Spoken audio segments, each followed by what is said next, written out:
sea súper aprovechada. Bueno, voy a iniciar un poco rapidito para a los que ingresaron y tuvimos este inconveniente de escuchar doble en otras plataformas. Vamos a volver a iniciar. Estamos en la página 168 leyendo el libro de La inteligencia emocional de Daniel Goleman y donde dice ejecutivos con corazón. Inicia así. Melbourne McBrone era un jefe autoritario y dominante que tenía atemorizados a todos sus subordinados. Un hecho que tal vez no hubiera tenido mayor trascendencia si su trabajo se hubiera desempeñado en una oficina o en una fábrica. Pero el caso es que McBrone era piloto de avión. Un día de 1978, su avión se estaba aproximando al aeropuerto de Portland, Oregón, cuando de pronto se dio cuenta de que tenía problemas con el tren de aterrizaje. Ante aquella situación, McBrone comenzó a dar vueltas en torno a la pista de aterrizaje, perdiendo un tiempo precioso mientras trataba de solucionar el problema. Tanto se obsesionó que consumió toda la gasolina del depósito, mientras los copilotos, temerosos de su ira, permanecían en silencio hasta el último momento. Finalmente, el avión terminó estrellándose y en el accidente perecieron 10 personas. Hoy en día, la historia de este accidente constituye uno de los ejemplos que se estudia en los programas de entrenamiento de los pilotos de avión. La causa del 80% de los accidentes de aviación radica en errores del piloto, errores que en muchos de los casos podrían haberse evitado si la tripulación hubiera trabajado en equipo. En la actualidad, el adiestramiento de los pilotos de aviación no solo gira en torno a la competencia técnica, sino que también presta atención a los rudimentos mismos de la inteligencia social. La importancia del trabajo en equipo, la apertura de vías de comunicación, la colaboración, la escucha y el diálogo interno con uno mismo. La cabina de un avión constituye un microcosmos de cualquier tipo de organización laboral. Pero, aunque no dispongamos de la evidencia dramática que supone un accidente de avión, no deberíamos pensar que una moral mezquina, unos trabajadores atemorizados, un jefe tiránico y, en suma, cualquiera de las muchas posibles combinaciones de deficiencias emocionales en el puesto de trabajo, carezca de consecuencias destructivas. En realidad, los costes de esta situación se traducen en un descenso de productividad, un aumento de los accidentes laborales, omisiones y errores que no llegan a tener consecuencias mortales y el éxodo de los empleados a otros entornos laborales más agradables. Este es, a fin de cuentas, el precio inevitable que hay que pagar por un bajo nivel de inteligencia emocional en el mundo laboral, un precio que puede terminar conduciendo a la quiebra de la empresa. El hecho de que la falta de inteligencia emocional tiene un coste es una idea relativamente nueva en el mundo laboral, una idea que algunos empresarios solo aceptan con muchas reservas. ¿Me puede continuar, por favor, Nora? Un estudio realizado sobre 250 ejecutivos descubrió que la mayoría de ellos sentía que su trabajo exigía la participación de su cabeza, pero no de su corazón. Muchos de estos ejecutivos manifestaron su temor a que la empatía y la compasión por sus compañeros de trabajo interfirieran con los objetivos de la empresa. Uno de ellos llegó incluso a decir que consideraba absurda la idea misma de tener en cuenta los sentimientos de los subordinados porque a su juicio es imposible relacionarse con la gente.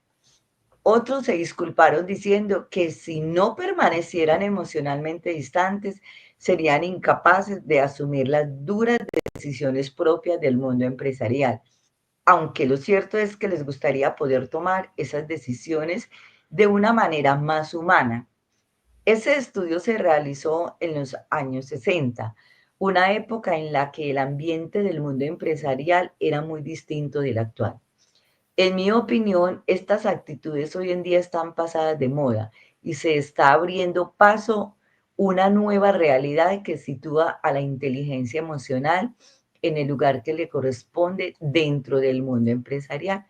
Como me dijo Shoshana Zuboff, psicóloga de la Harvard Business School, en este siglo las empresas han experimentado una verdadera revolución, una revolución que ha transformado correlativamente nuestro paisaje emocional. Hubo un largo tiempo durante el cual la empresa premiaba al jefe manipulador, al luchador que se movía en el mundo laboral como si se hallara en la selva. Pero en los años 80, esta rígida jerarquía comenzó a descomponerse bajo las presiones de la globalización y de las tecnologías de la información. La lucha en la selva representa el pasado de la vida corporativa, mientras que el mundo está simbolizado por la persona experta en las habilidades interpersonales. Algunas de las razones de esta situación son bien patentes. Imaginemos, si no, las consecuencias de un equipo de trabajo en el que alguien fuera incapaz de reprimir una explosión de cólera o que careciera de la sensibilidad necesaria para captar lo que siente la gente que le rodea.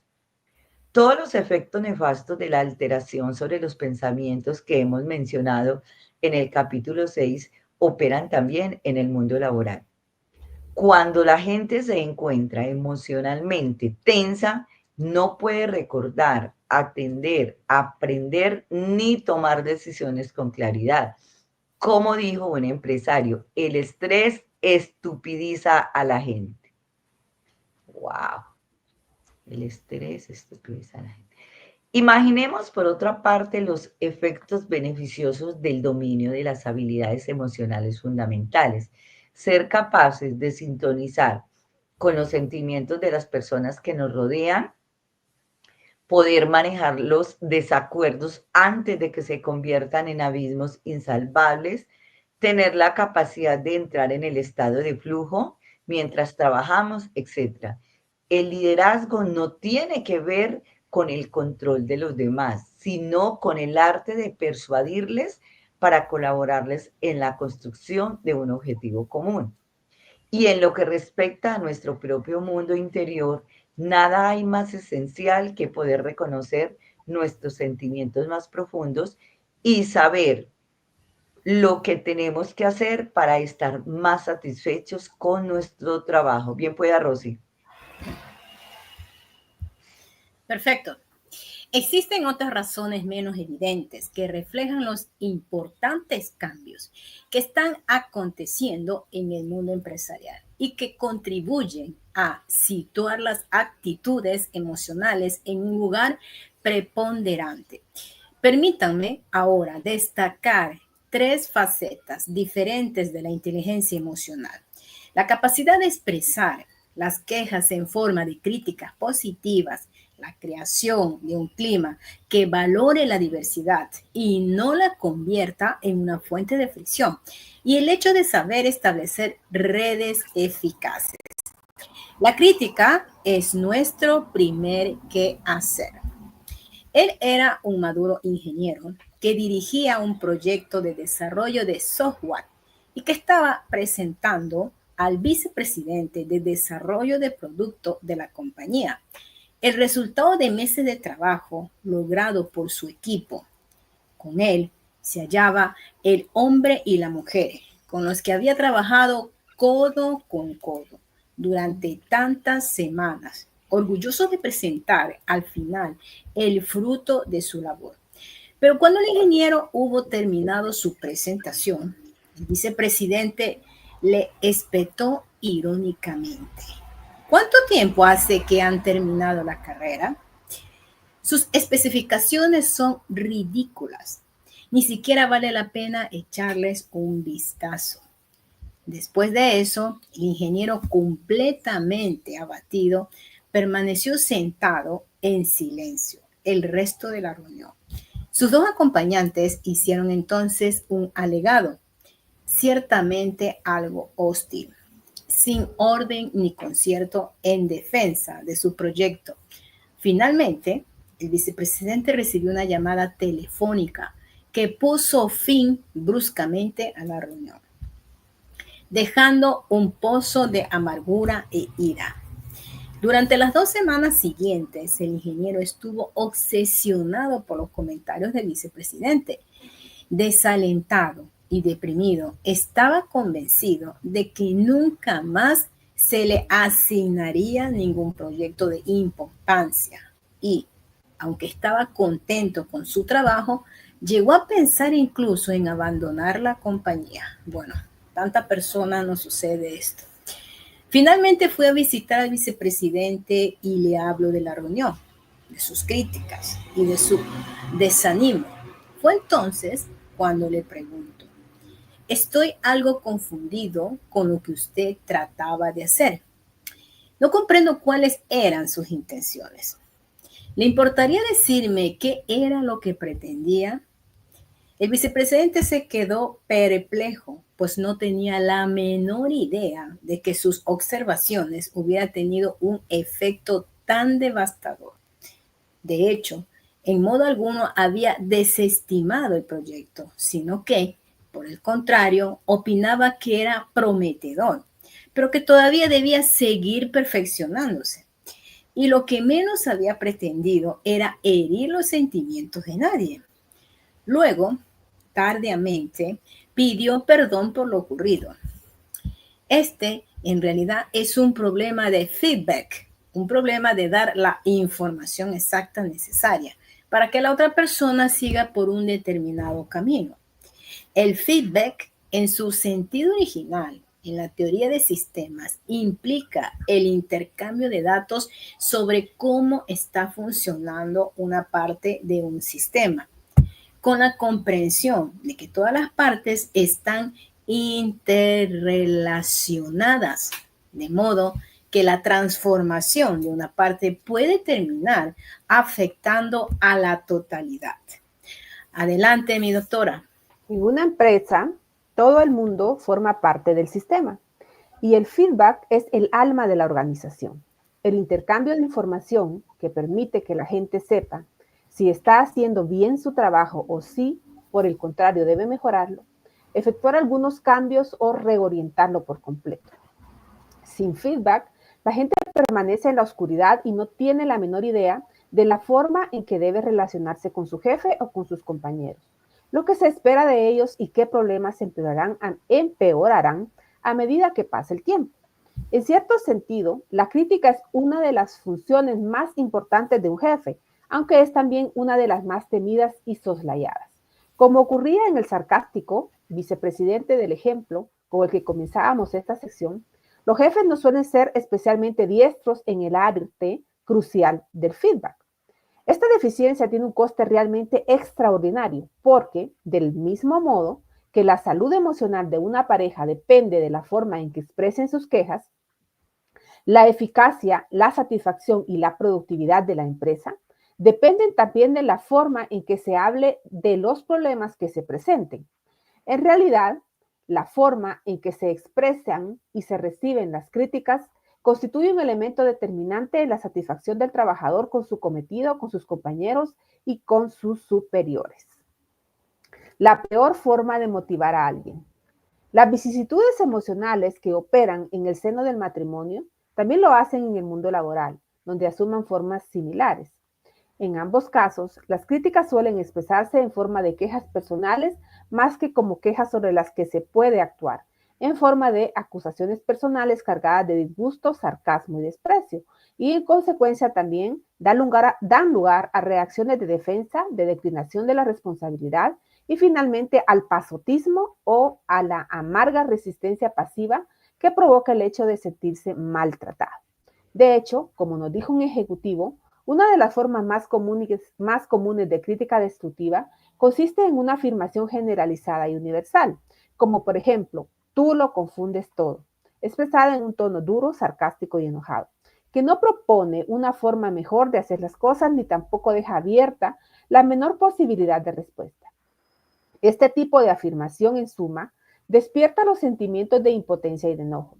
Desde el punto de vista de la inteligencia emocional, estas críticas manifiestan una flagrante ignorancia de los sentimientos que puede llegar a tener un efecto devastador en la motivación, en la energía y la confianza de quien la recibe. ¿Me puede continuar, por favor, Nora?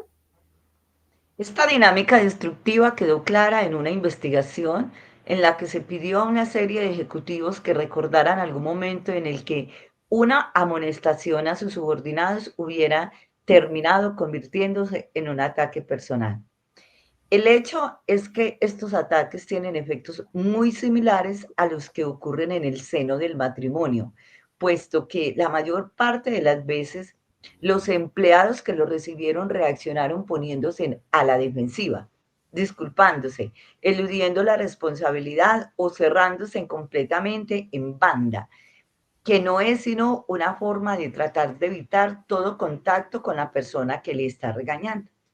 No cabe la menor duda de que si se les hubiera sometido al mismo tipo de microscopio emocional que John Gottman utilizó con las parejas casadas, se habrían descubierto en aquellos atribulados empleados los mismos pensamientos de víctima inocente o de justa indignación propios de los maridos o esposas que se sentían injustamente atacados. Y lo mismo habría ocurrido si se hubieran medido las reacciones fisiológicas. Y esta respuesta pone en marcha un ciclo que en el mundo empresarial suele abocar al equivalente laboral del divorcio, la renuncia al trabajo o al despido. En un estudio realizado sobre 108 jefes y trabajadores de cuello blanco, las críticas inadecuadas estaban por delante de la desconfianza, los problemas personales y las luchas por el poder, y el salario como uno de los principales motivos de conflicto en el mundo laboral. Un experimento llevado a cabo en el Rensselaer Polytechnic Instituto demostró claramente el efecto pernicioso de la crítica mordaz sobre las relaciones laborales. El experimento consistía en elaborar un anuncio para un nuevo champú, una tarea que fue encomendada a un grupo de voluntarios. Otro voluntario, confabulado con los experimentadores, era el encargado de valorar, mediante dos tipos de críticas predeterminadas, los anuncios que se proponían. Una de las críticas era considerada y concreta, pero la otra incluía acusaciones sobre supuestas deficiencias innatas de la persona, con comentarios tales como: no merece la pena que vuelvas a intentarlo, no puedes hacer nada bien, o tal vez sea falta de talento, se lo pediré a otro. Comprensiblemente, quienes se sentían atacados se ponían a la defensiva, se enojaban y rehusaban colaborar en futuros proyectos con la persona que les había criticado. Muchos dijeron que no volverían a relacionarse con ella. En otras palabras, se cerraron completamente a ellos. Este tipo de crítica resultaba tan desalentador que quienes la recibían abandonaban toda nueva tentativa. Y tal vez lo más perjudicial, afirmaban sentirse incapaces de hacer las cosas bien. El ataque personal, en suma, tiene un efecto devastador sobre el estado de ánimo. La mayor parte de los ejecutivos son muy proclives a la crítica y muy comedidos en cambio con las alabanzas, dejando así que sus subordinados solo reciban un feedback cuando han cometido un error. Recordemos que la palabra feedback es una retroalimentación. Esto es lo que suele ocurrir en el caso de los ejecutivos que permanecen sin dar ningún tipo de feedback durante largos periodos de tiempo. Bien pueda, doctor. Gracias. Adelante, Rosy. Casi todos los problemas de rendimiento de los trabajadores no aparecen súbitamente, sino que van desarrollándose a lo largo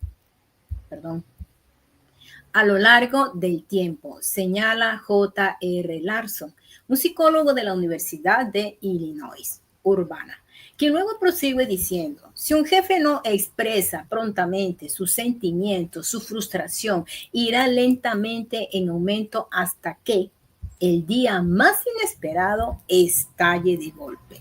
Si, por el contrario, manifiesta sus críticas, el empleado tendrá al menos la posibilidad de corregir el problema con demasiada frecuencia. La gente solo expresa sus críticas cuando las cosas han llegado ya a un punto extremo.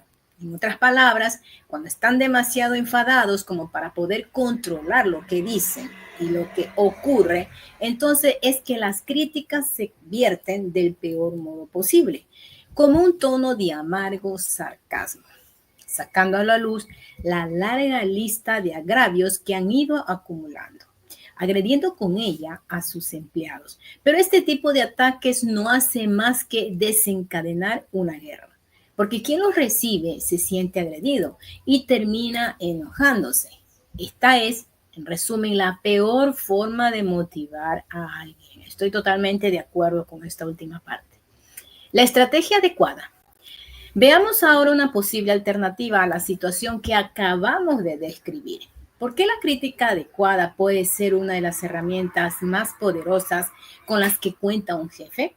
Por ejemplo, el despectivo vicepresidente del que hablábamos al comienzo de este capítulo podría haber dicho, pero no dijo, al ingeniero de software algo así como: el principal problema por el que nos encontramos en este estadio es que su plan requiere mucho tiempo, la cual encarecería demasiado los costos. Me gustaría que pensara más en su propuesta, especialmente en los detalles concretos del software, para ver si puede encontrar una forma de hacer el mismo trabajo, pero más rápidamente.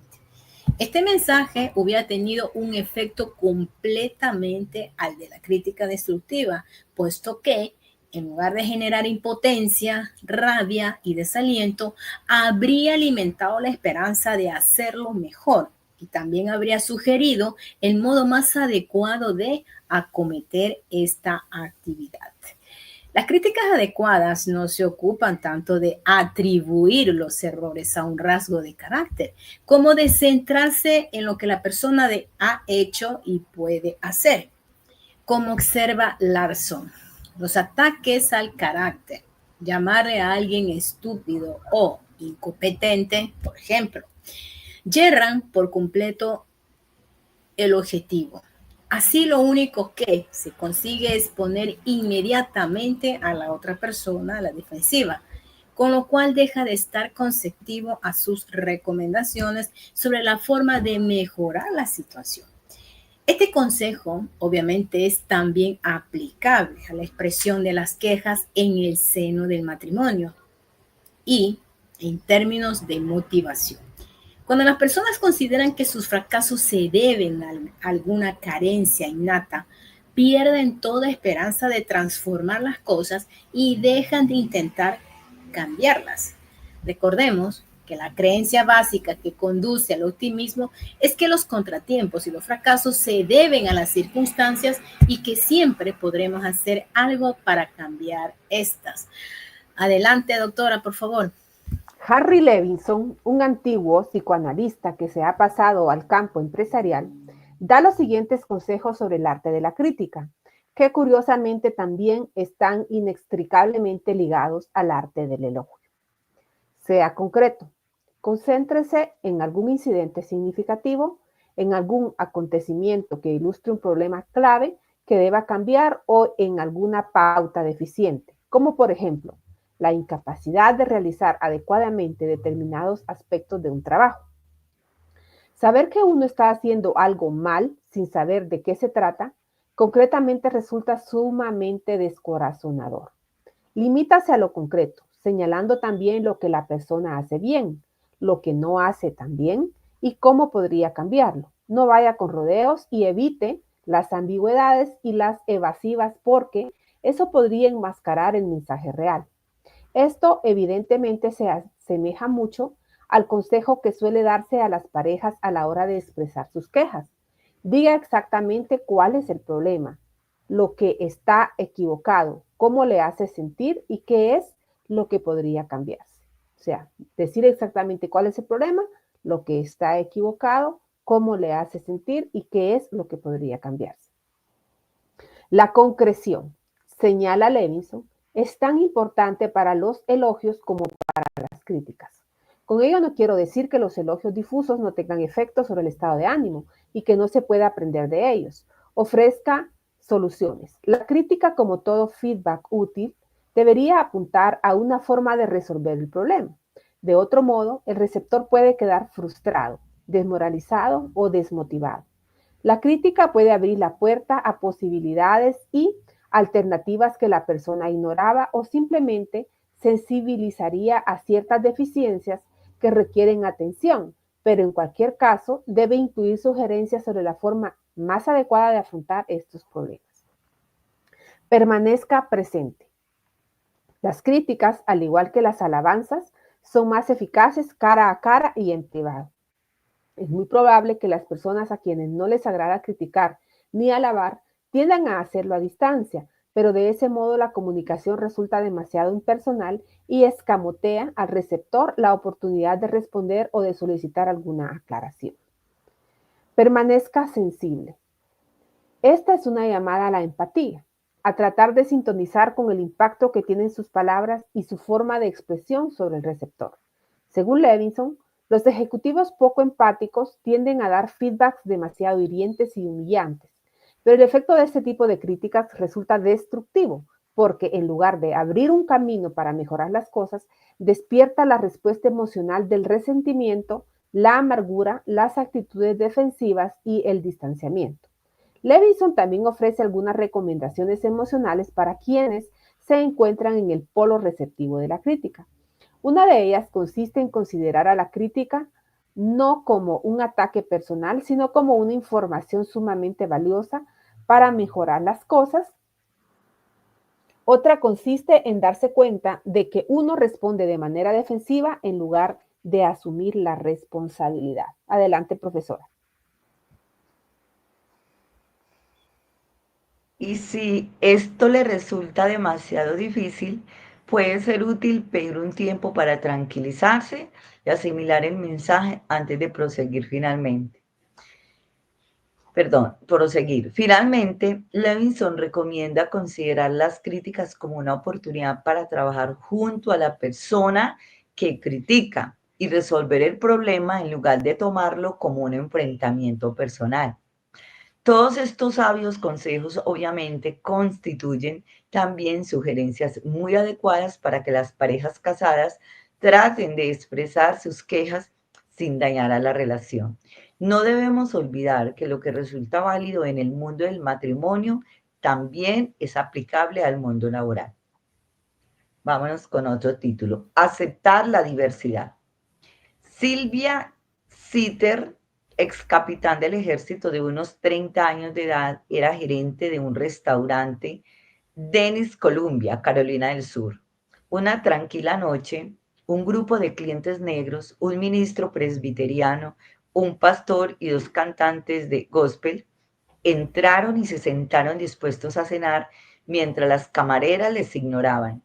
Las camareras, recordaba Sitter, comenzaron entonces a hablar con las manos en las caderas, como si las personas que acababan de sentarse a un par de metros no existieran. Skitter, indignada, se enfrentó entonces a las camareras y se quejó al director, quien se encogió de hombros respondiendo: así es como han sido educadas y no hay nada que yo pueda hacer por cambiar las cosas. Skitter, que era negra, renunció entonces a su trabajo. Si se hubiera tratado de un incidente aislado, esta situación hubiera podido pasar completamente inadvertida.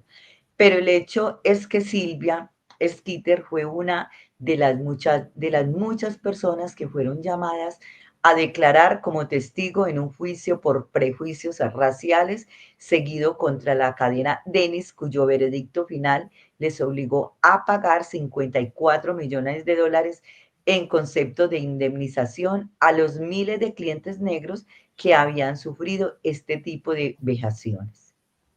Entre los muchos demandantes se encontraban 7 agentes afroamericanos del servicio secreto que en un viaje que hicieron como agentes de seguridad del presidente Clinton, cuando éste visitó la Academia Naval de Annapolis, tuvieron que esperar cerca de 1 hora su desayuno mientras sus colegas de la mesa de al lado eran servidos al momento.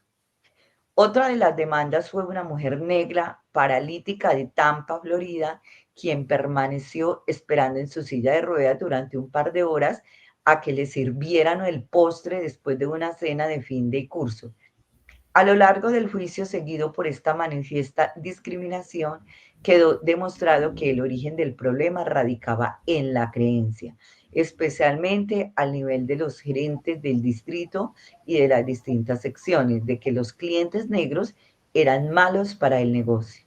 Hoy en día, como resultado de la condena y de la publicidad que ha rodeado a todo el caso, la cadena Dennis está tratando de compensar su anterior discriminación hacia la comunidad. Bien pueda, Rosy. Perfecto. Todos los empleados, especialmente los jefes, están obligados a asistir a sesiones de formación en las que se consideran las ventajas de una clientela multirracial. Este tipo de seminario se ha convertido en moneda corriente en el seno de multitud de empresas de todos los Estados Unidos y cada vez resulta más claro que, aunque la gente tenga prejuicios, debe aprender a actuar como si no los tuviera. Y los motivos de esta actitud no son tan solo de tipo humano, sino también pragmáticos. Uno de ellos es el nuevo rostro que está asumiendo la fuerza laboral dominante, en donde los varones blancos están convirtiéndose en una franca minoría. Un estudio realizado en varios cientos de empresas norteamericanas han puesto de relieve que más del 75% de la nueva fuerza del trabajo no es de raza blanca, un auténtico cambio demográfico que tiene también su reflejo en el mundo del consumo. Otra de las razones es la creciente necesidad de las empresas multinacionales de empleados que no solo dejan de lado todo prejuicio y respetan a la gente de diferentes culturas y mercados, sino que también tengan en cuenta las ventajas competitivas que conlleva esta actitud. Un tercer motivo es el fruto potencial de la diversidad en términos de mayor creatividad colectiva y energía empresarial. Todo esto significa que la cultura de la empresa debe fomentar la tolerancia, aún en el caso de que persistan prejuicios individuales. Pero, ¿cómo puede hacer esto una empresa? Lo cierto es que los cursos de un día, el pase de un video o los cursillos de entrenamiento en la diversidad de fin de semana no parecen servir eliminar realmente los prejuicios de quienes asisten a ellos, ya sea los blancos contra los negros, de los negros contra los asiáticos y de los asiáticos contra los hispanos. De hecho, el efecto de ciertos cursos inadecuados de entrenamiento en la diversidad a aquellos que prometen demasiado y despiertan falsas esperanzas o que simplemente fomentan la atmósfera de confrontación en lugar de alentar la comprensión, puede ser precisamente el contrario del deseado al llamar la atención sobre las diferencias y fomentar de ese modo las tensiones que dividen a los grupos en el puesto de trabajo. La comprensión de las posibilidades de que uno dispone ayuda a comprender la naturaleza del prejuicio mismo. Siguiente tema, las raíces del prejuicio.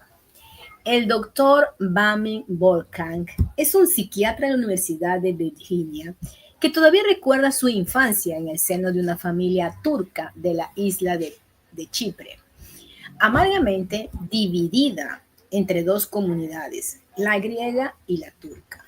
Cuando era niño, el doctor Volkank oyó rumores de que cada uno de los nudos del cinturón del sacerdote griego de la localidad representaba a niños turcos que habían estrangulado a sus propias manos, con sus propias manos. Bien. Y todavía recuerda el tono de consternación con el que le contaron la forma en que sus vecinos griegos comían cerdo, una carne considerada impura por la cultura turca. Hoy en día, como estudioso de los conflictos étnicos, Volkank ilustra con sus recuerdos infantiles la forma en que los odios y los prejuicios intergrupales se perpetúan de generación en generación. En ocasiones, especialmente en aquellos casos en los que exista una larga historia de enemistad. La fidelidad al grupo exige el precio psicológico de la honestidad hacia otro grupo. Adelante, doctora, por favor.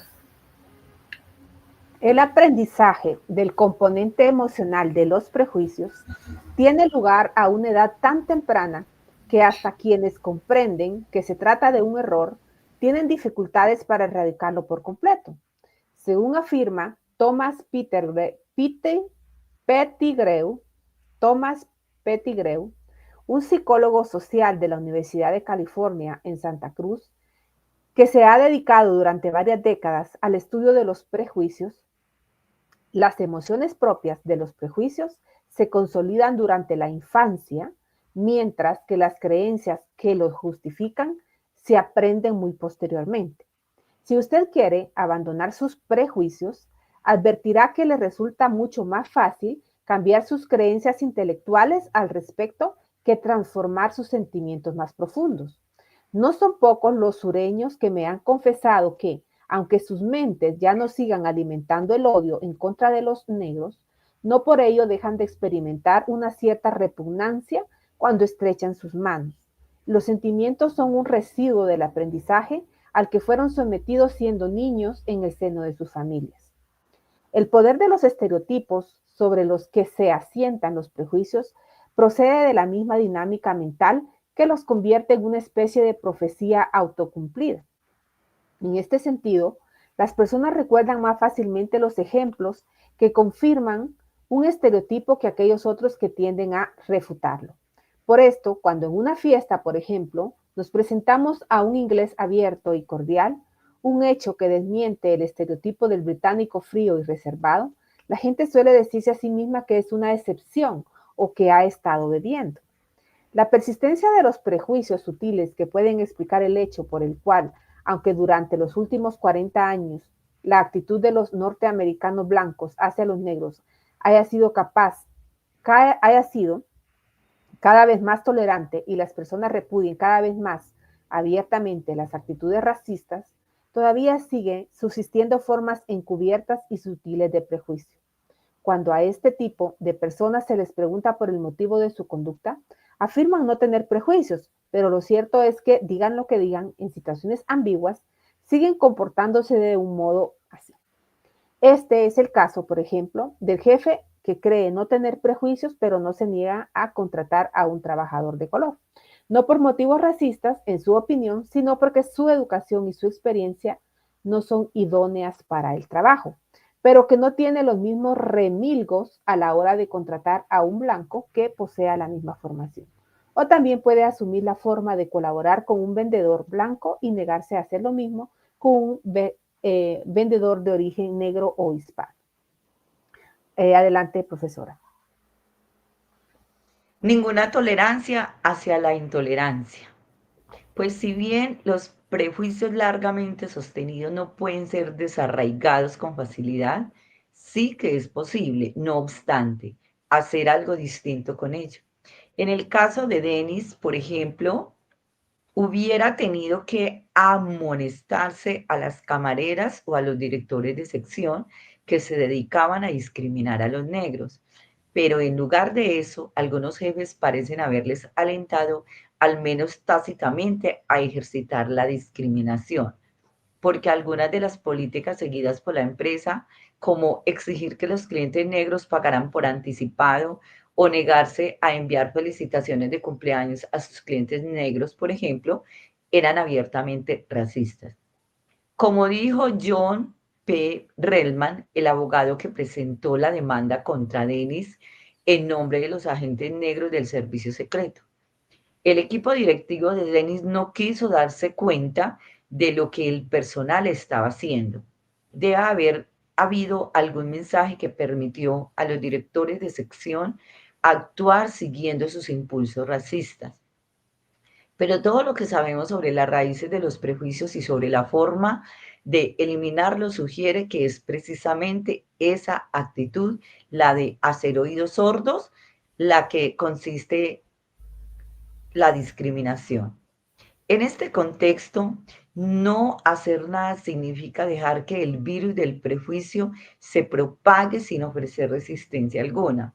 Más fundamentalmente, todavía que los cursos de entrenamiento de la diversidad, o tal vez esencial para que estos logren su objetivo es la posibilidad de cambiar la manera decisiva las normas de funcionamiento de un grupo, asumiendo desde la cúspide del organigrama hacia abajo una postura activa en contra de cualquier forma de discriminación. Tal vez de este modo los prejuicios no pueden erradicarse, pero lo que sí puede eliminarse son los actos de prejuicio. Como dijo un ejecutivo de IBM, no podemos tolerar ningún tipo de menosprecio ni de insulto. El respeto por los derechos de los individuos constituye un elemento capital de la cultura de IBM. Si la investigación sobre los prejuicios tiene alguna lección que ofrecernos para contribuir a establecer una cultura laboral más tolerante, esta es la de animar a las personas a manifestarse claramente en contra de los más pequeños actos de discriminación o acoso, contar chistes ofensivos o colgar calendarios de chicas ligeras de ropa que resulta degradante para la mujer, por ejemplo. Un estudio descubrió que cuando las personas de un grupo escuchan a alguien expresar prejuicios étnicos, los miembros del grupo tienden a hacer lo mismo. El simple acto de llamar a los prejuicios por su nombre o de oponerse francamente a ellos establece una atmósfera social que los desalienta, mientras que por el contrario, hacer como si no se ocurriera nada equivale a autorizarlos. Bien pueda, Rosy. Perfecto. En este quehacer, quienes se hallan en una posición de autoridad desempeñan un papel fundamental, porque el hecho de no condenar los actos de prejuicios transmite el mensaje tácito de que tales actos son adecuados.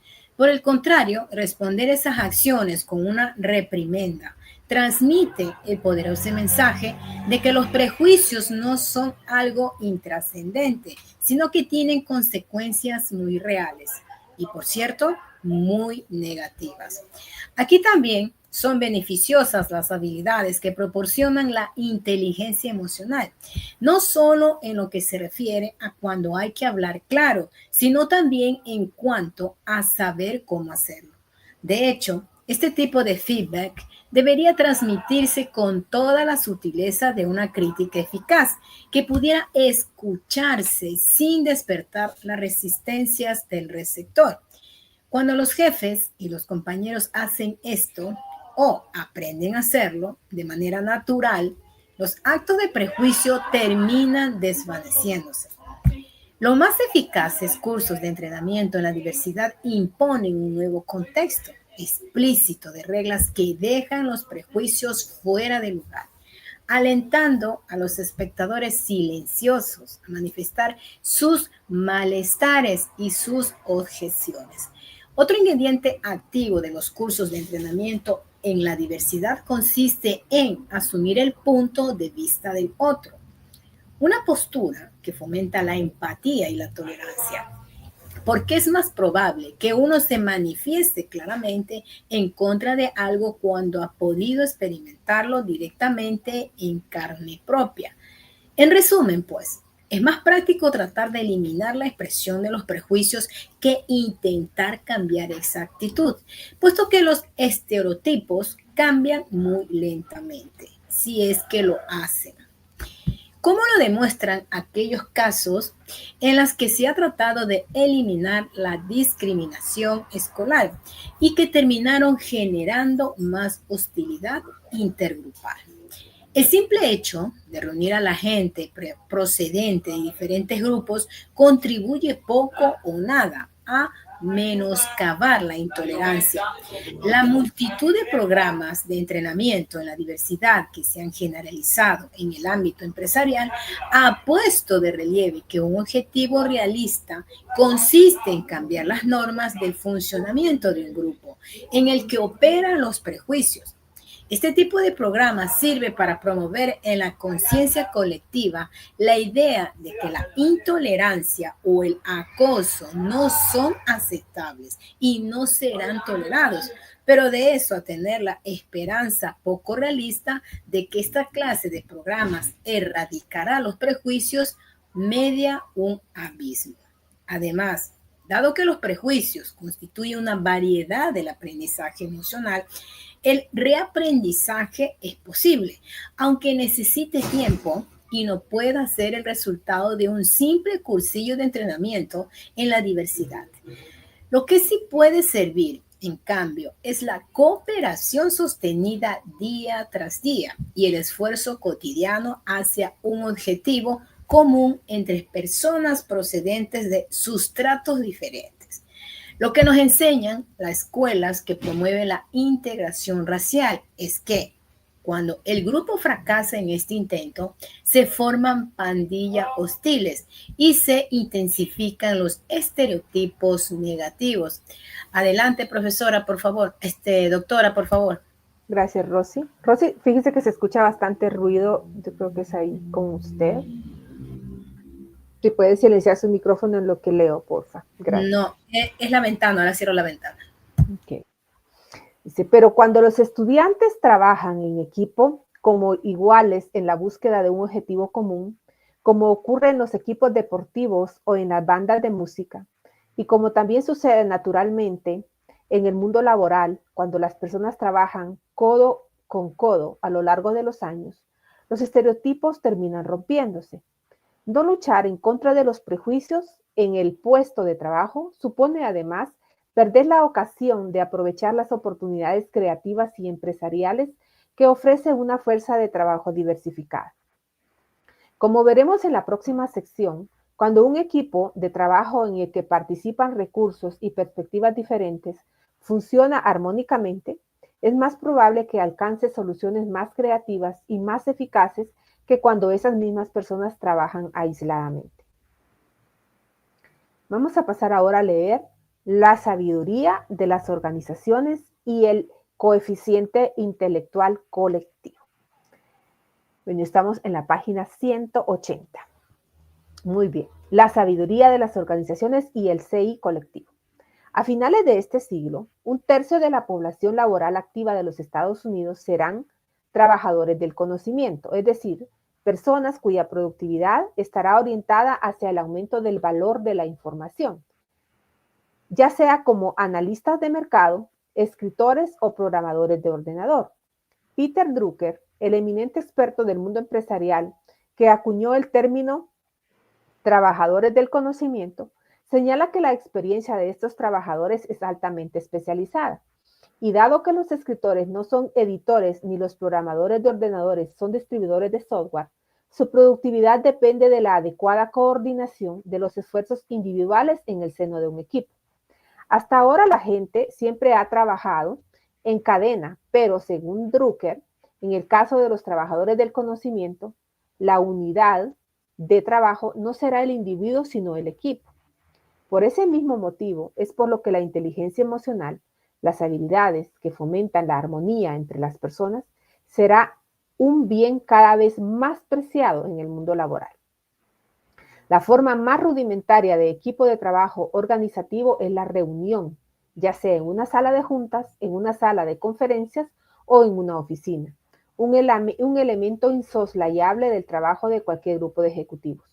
La reunión, la confluencia de personas en una misma habitación, no es sino una forma evidente y algo anticuada de trabajo, dado que las redes electrónicas, el correo electrónico, las teleconferencias, los equipos de trabajo, las redes informales, etcétera, están convirtiéndose en nuevas entidades funcionales dentro del mundo empresarial.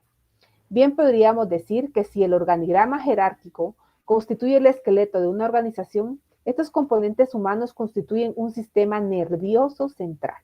Adelante, profesora.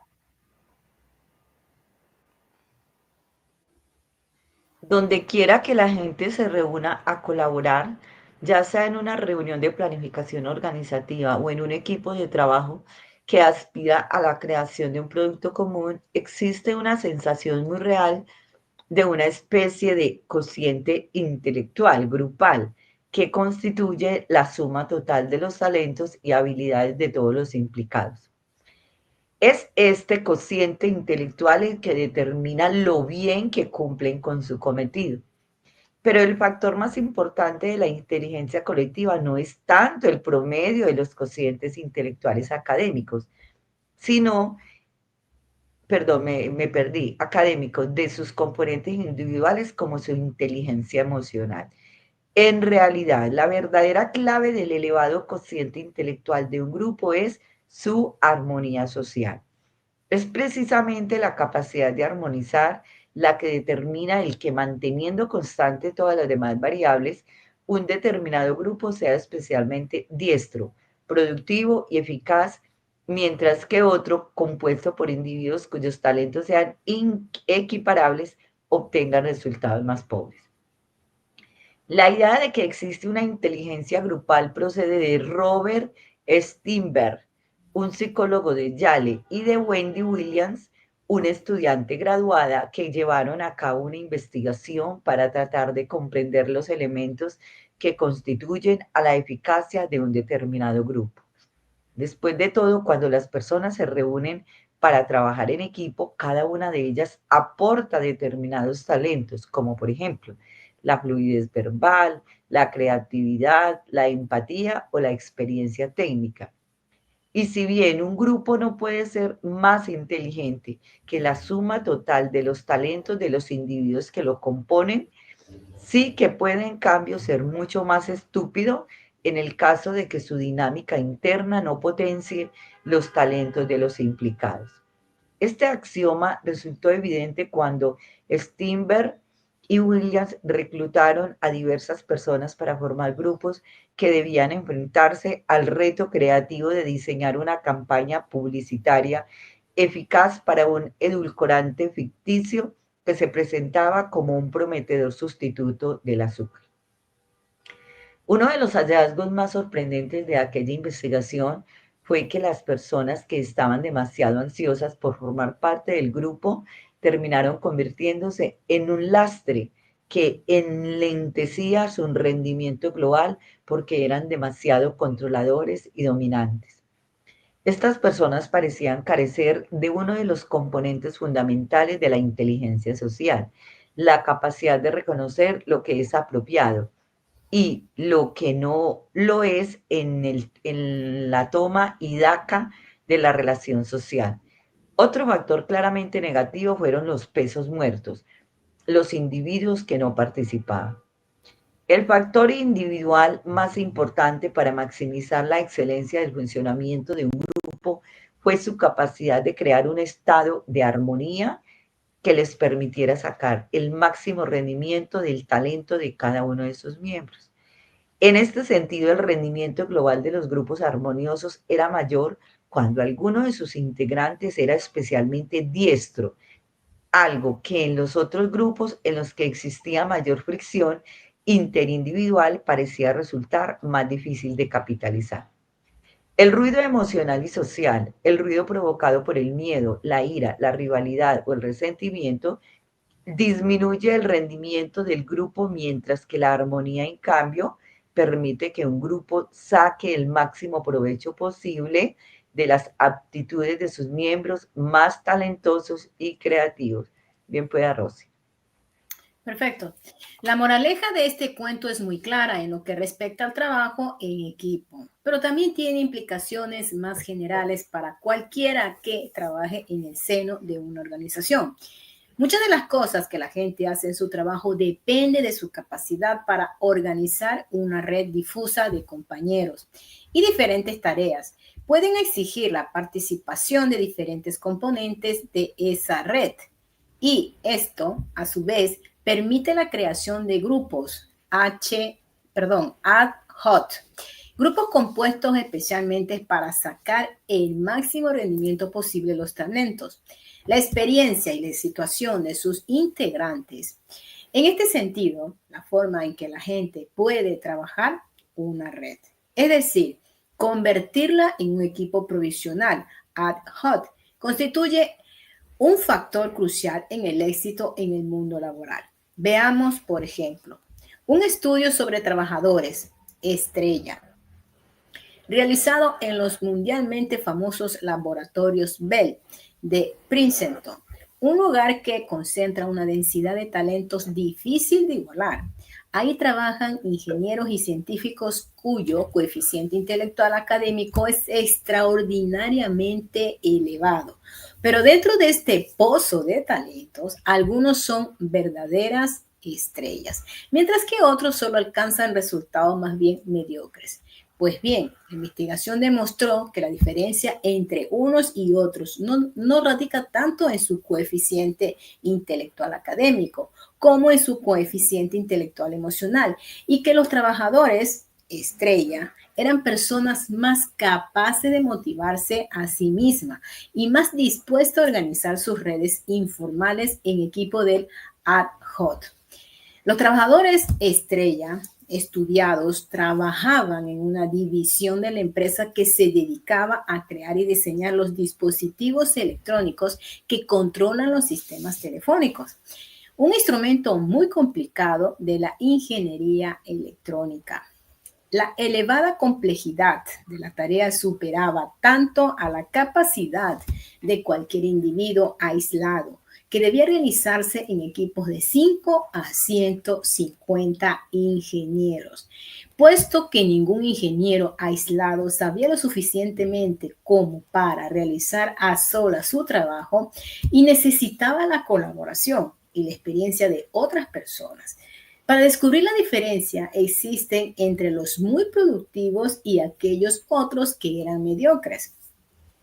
Robert Kelley y Janet Kaplan pidieron a los jefes y a los empleados que seleccionaran entre el 10% y el 15% de los ingenieros que destacaban como estrellas. Como señalaron luego en la Harvard Business Review, cuando Kelley y Kaplan compararon los resultados obtenidos por los trabajadores estrellas en lo que respecta a un amplio espectro de medidas cognitivas y sociales, desde la valoración del coeficiente intelectual hasta los inventarios de personalidad. Con los resultados logrados por los demás, no lograron detectar la menor diferencia innata significativa entre los dos grupos. La investigación demuestra, pues, que el talento académico o el coeficiente intelectual no es un buen predictor de la productividad en el puesto de trabajo. Pero después de llevar a cabo detalladas entrevistas, comenzó a vislumbrarse que las diferencias críticas tenían que ver con las estrategias internas e interpersonales utilizadas por los estrellas. Para realizar su trabajo, una de las más importantes resultó ser el tipo de relación que se establece con una red de personas clave. Adelante, doctora, por favor. Gracias. Las cosas van mucho mejor para las personas estrella porque éstas dedican más tiempo a cultivar buenas relaciones con las personas cuyos servicios pueden resultar más críticamente necesarios. Un trabajador medio en los laboratorios Bell hablaba de quedarse perplejo por un problema técnico. Según Kelley y Kaplan, él llamó entonces a varios gurús técnicos y luego esperó su respuesta postal o electrónica, perdiendo así un tiempo valiosísimo. Los trabajadores estrella, por su parte, pocas veces deben enfrentarse a estas situaciones porque se ocupan de establecer esas redes fiables antes de que realmente las necesiten.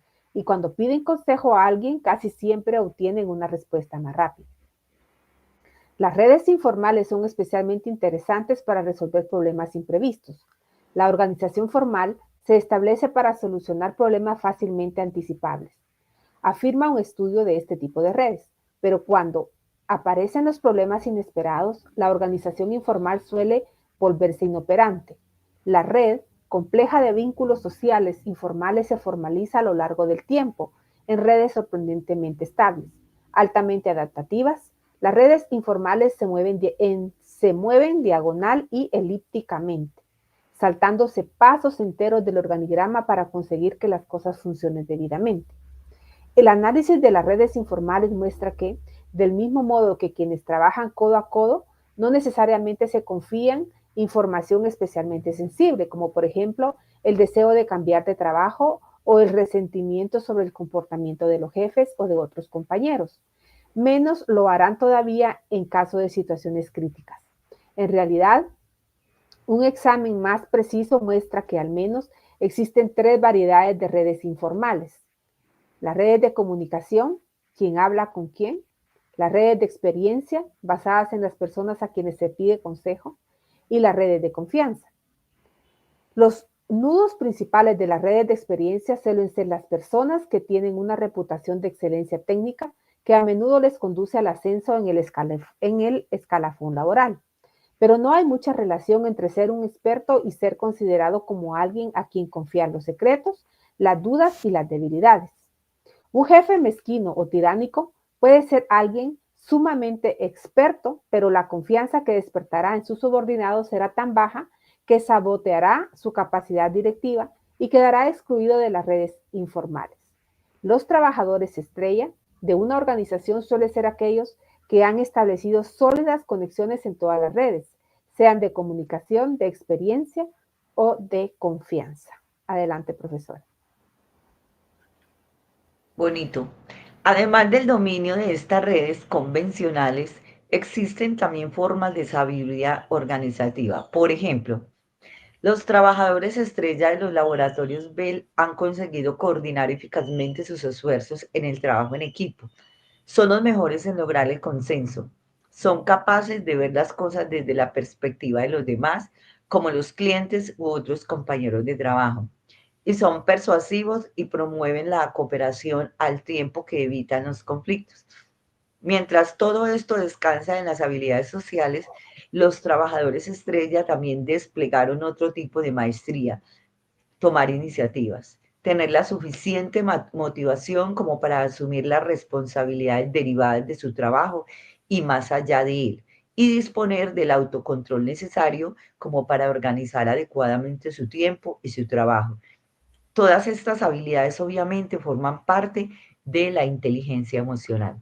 Existe, por tanto, una fuente evidente de que el descubrimiento realizado en los laboratorios Bell augura un futuro en el que las habilidades básicas de la inteligencia emocional, el trabajo en equipo, la colaboración entre los individuos y el aprendizaje de una mayor eficacia colectiva serán cada vez más importantes.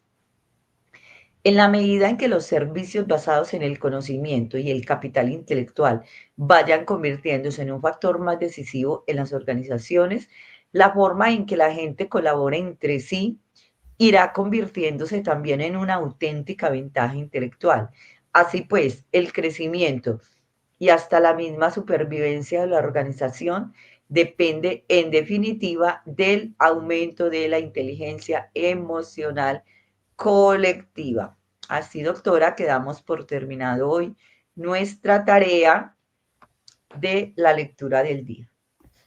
Ok, bueno, muchas gracias y a ustedes los que están en la audiencia, felicitaciones por estar conectados. Les agradezco que den tap en la pantalla, que también copien el enlace y se lo envíen a sus contactos y por favor escriban sus comentarios.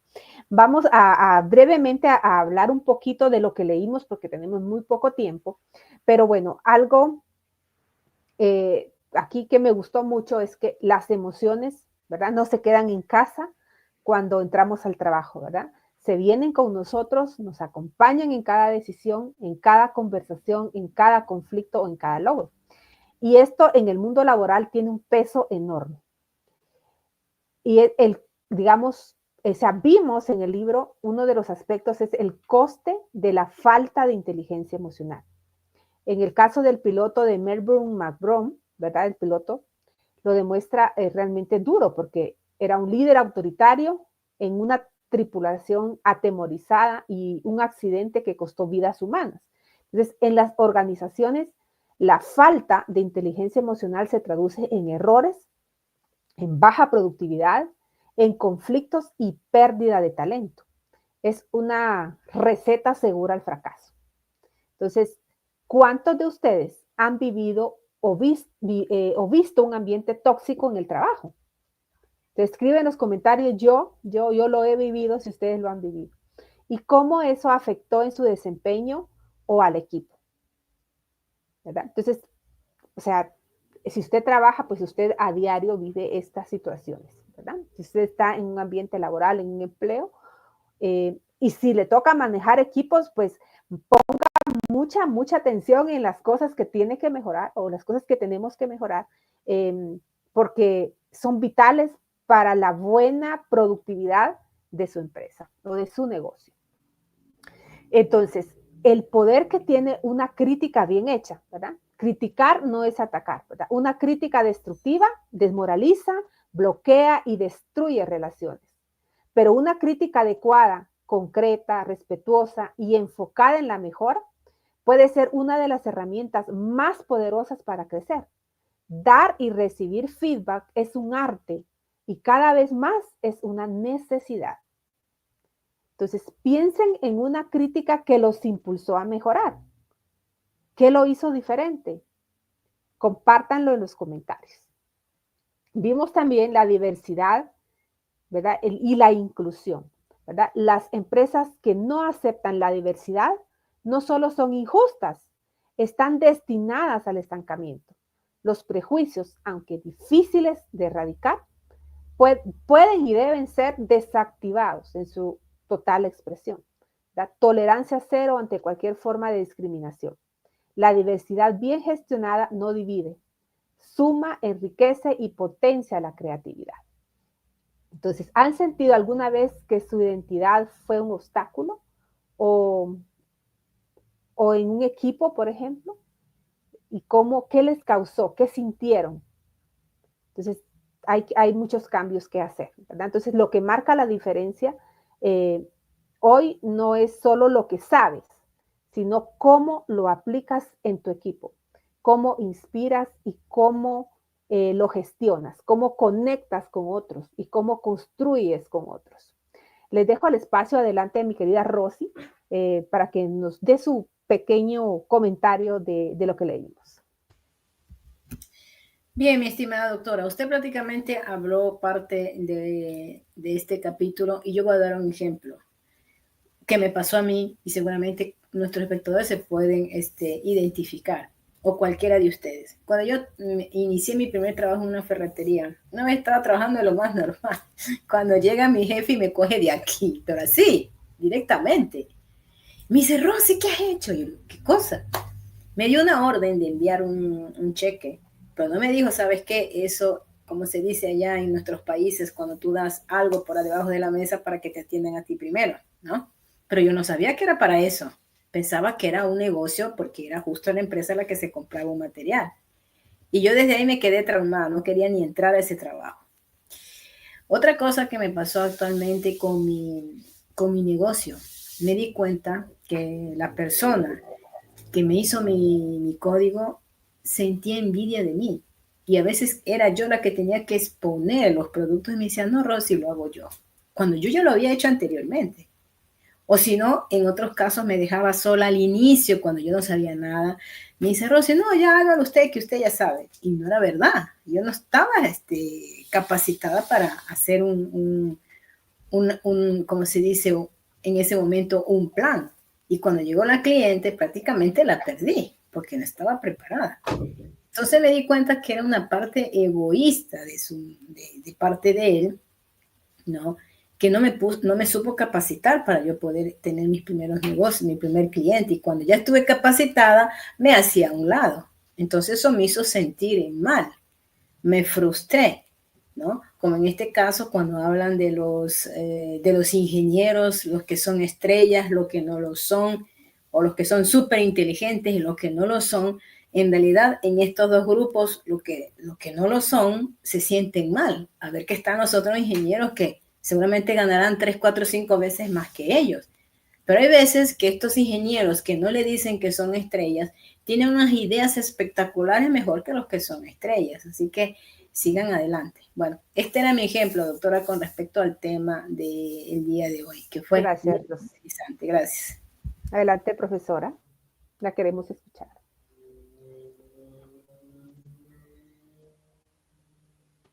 Bueno, para mí el pasado ya fue pasado porque yo también cometí muchos errores.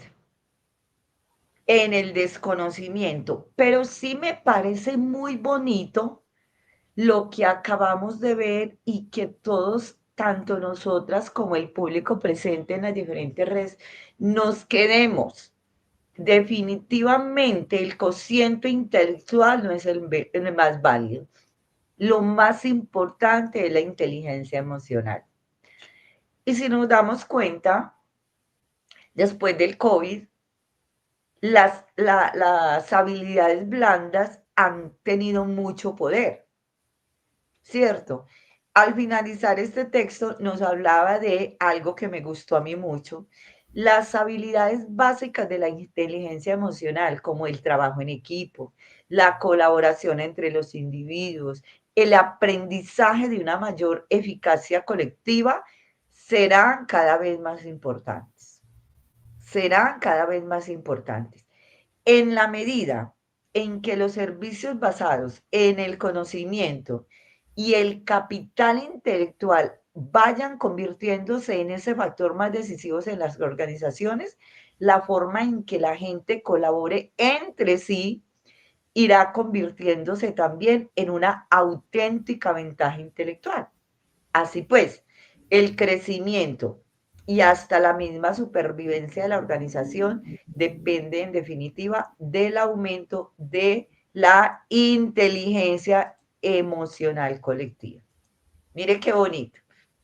O sea, que el resultado de un equipo de trabajo, la productividad, la interacción, va a ser el resultado de un engranaje de la inteligencia emocional colectiva. Espectacular eso, doctora.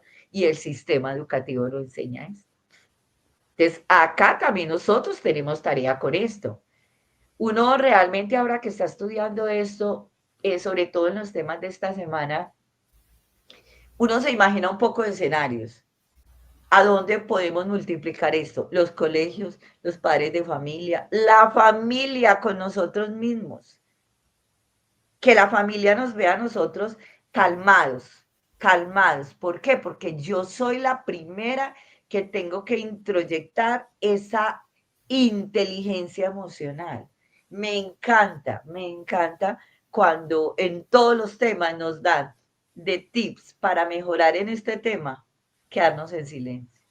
Me encanta, porque yo vengo practicando la terapia del silencio hace mucho rato, porque es que a veces somos muy expuestos a lanzar las palabras, pero ¿cuántas veces herimos? No decimos lo que es en el momento oportuno, sino que es una emoción con cualquier persona. Entonces, yo amo la terapia que nos dicen, ayer nos recalcaron mucho, los 15 a 20 minutos de silencio. Quédese callado, quédese callado. Y nos dice, no es fácil, pero sí nos hablaron de la programación, del entrenamiento. Así no tengamos nosotras el enojo, la situación en el momento, pero que podíamos sacar el espacio para entrenarnos. Doctora, me quedo con eso. Espectacular. Espectacular. Espectacular. Bueno, mis queridos amigos, mis queridas amigas, si usted quiere aprender más de estos temas, quiere aprender a relacionarse, aprender a trabajar en equipo, aprender de actitud, únase a nuestros diplomados que te estamos dando uno maravilloso que se llama El Poder de las Relaciones. Me pueden contactar, escribir a mi correo electrónico y con mucho gusto hacemos parte de este crecimiento. Porque hoy el éxito ya no depende del genio solitario. Depende de equipos capaces de colaborar, capaces de resolver problemas juntos y capaces de construir redes. Las empresas y los profesionales que prosperarán son los que dominen la inteligencia emocional, los que sean empáticos, los que practiquen la escucha activa, los que motiven y los que saben trabajar en equipo. Entonces, actualmente no se trata solo de ser más inteligentes, se trata de ser más humanos.